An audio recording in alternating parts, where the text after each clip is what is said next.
थोड़ी हट करे खबर चीन जापान की बीच बिगड़ती पांडा डिप्लोमेसी से जुड़ी। क्या अमूमन शांत रहने वाले, अपने में मस्त रहने वाले, किसी को भी नुकसान ना पहुंचाने वाले पांडा किसी देश को 20,000 करोड़ से लेकर 50,000 करोड़ तक का नुकसान पहुंचा सकते हैं? आप कहेंगे असंभव, इतना क्यूट सा तो है ये।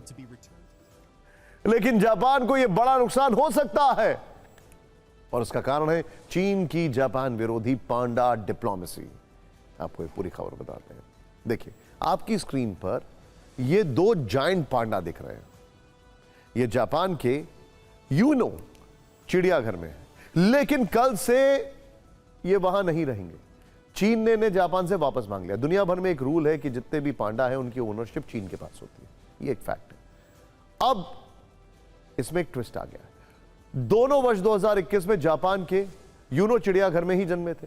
इनके नाम शाओ शाओ और लेई लेई हैं। इन पर मालिकाना हक जापान का नहीं है, चीन का है। असल में दुनिया भर के जायंट पांडा प्राकृतिक रूप से सिर्फ चीन में ही पाए जाते हैं। जंगलों में रहने वाले जायंट पांडा दुनिया के बाकी किसी भी देश में नहीं मिलते हैं। चीन पांडा डिप्लोमेसी के तहत कई देशों को इन्हें लोन पर दे चुका है। आजीवन उनके और उनके होने वाले बच्चों पर चीनी सरकार का नियंत्रण होता है और यह शर्त एक है। चीन ने जापान को 1972 में पहली बार पांडा दिया था।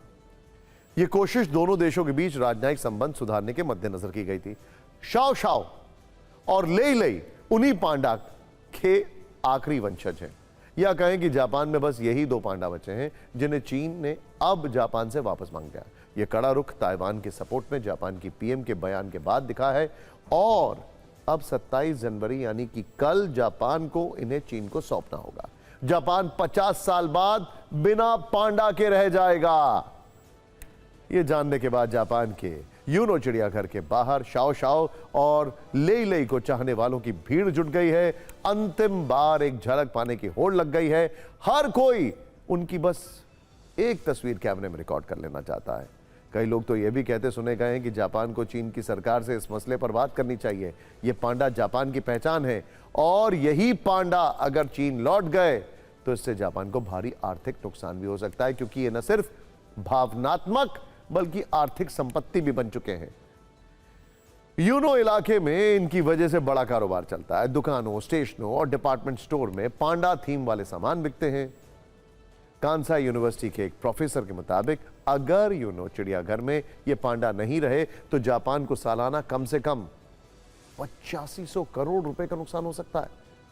इसका असर होटल, कैफे, रेस्टोरेंट तक पहुंचेगा और यह स्थिति कई वर्षों तक बनी रही तो जापान को 20,000 करोड़ से लेकर 50,000 करोड़ तक का नुकसान हो सकता है।